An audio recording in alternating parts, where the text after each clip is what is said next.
À toutes et à tous, ma team Kiffer, j'espère que vous allez bien. Aujourd'hui pour cette nouvelle vidéo, on se retrouve pour l'étape 16. On va parler du parcours, également des favoris de l'étape. On a déjà fait une vidéo présentation de l'étape, n'hésitez pas à la consulter. Là aujourd'hui ça va être surtout pour parler des favoris. Et donc une étape de contre-la-montre qui reliera la ville de Passy à Combloux avec 600 mètres de dénivelé positif, donc un contre-la-montre vallonné qui n'est pas fait pour les purs rouleurs. Une seule côte répertoriée, la côte de Demancy au programme, 2,5 km à 9% de moyenne. Côte courte, c'est pour ça que c'est une côte et pas un col, avec des pourcentages particulièrement difficiles par contre. Voici justement le profil de la côte de Demancy qui est surtout difficile dans sa première partie. Le premier kilomètre 5 est vraiment compliqué. Ensuite c'est plus roulant. En fait là en gros la côte de Demancy elle fait 2,5 km. Donc 2,5 km assez dur. Au début c'est du 7% de moyenne, après c'est du 11-10. Et ensuite en fait la montée vers Combloux s'ajoute au 2,5 km. Donc c'est pas 1,5 km dur, c'est 2,5 km dur. Et après en gros quasiment 1,5 km assez roulant, mais qui montent toujours, donc qui favoriseront pas forcément les rouleurs. Au niveau des horaires de départ, c'est le dernier du général, Mikhail Morkov, qui s'élancera en premier. En fait, les départs auront lieu toutes les minutes, sauf pour les 16 derniers où ça sera toutes les 2 minutes pour pas fausser le contre-la-montre et que les coureurs du général se rattrapent pas aussi facilement que ça. Ils se rattraperont que si grosse différence il y a, parce qu'avec 2 minutes d'écart, il faudra qu'un coureur reprenne 2 minutes à un autre coureur pour le doubler, alors que là sur les 1 minute ça sera beaucoup plus facile que les coureurs se rattrapent avec 1 minute d'écart, surtout dans la fin du classement. Il y a des gros rouleurs avec des sprinteurs qui grimpent pas forcément hyper bien, donc on verra des coureurs se faire rattraper, ça c'est une certitude. Même les pros du contre-la-montre rattraperont peut-être 1 ou 2 voire 3 coureurs, hein. C'est pas impossible. Donc voilà pour la liste de départ, c'est l'inverse du classement général, hein. Vous prenez ce classement général, Vingegaard sera le dernier à s'élancer. Et en fait le premier à s'élancer c'est le dernier du général.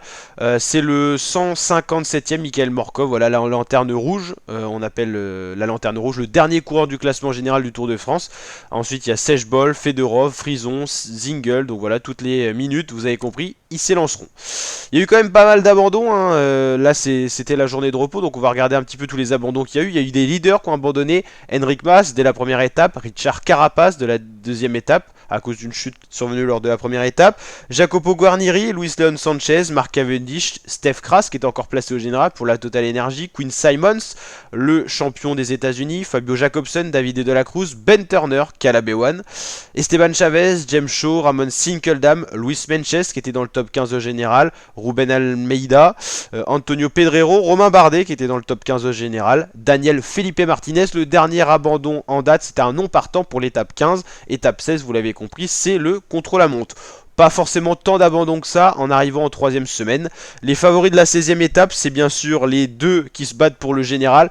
Pogacar-Vingegaard qui survole ce Tour de France, qui peut être vu au niveau du classement général. Ils se tiennent en 10 secondes alors que le troisième est déjà à 5 minutes 20. Donc voilà, les deux qui survolent le Tour vont donc se jouer peut-être la gagne du contre-la-montre. Ça va jouer à quelques secondes près, hein. Il y a 10 secondes d'écart entre Pogacar et Vingegaard. Si Pogacar reprend 10 secondes, il peut prendre le maillot jaune pour la première fois de ce Tour. On rappelle que Pogacar a porté uniquement la tunique blanche du meilleur jeune, mais jamais le maillot jaune sur cette 110e édition du Tour. À 2 étoiles, on retrouve des spécialistes du contre-la-montre. Stéphane Kung, si ça avait été un contre-la-montre tout plat, il aurait peut-être été à la fête, le Suisse, mais là c'est vallonné.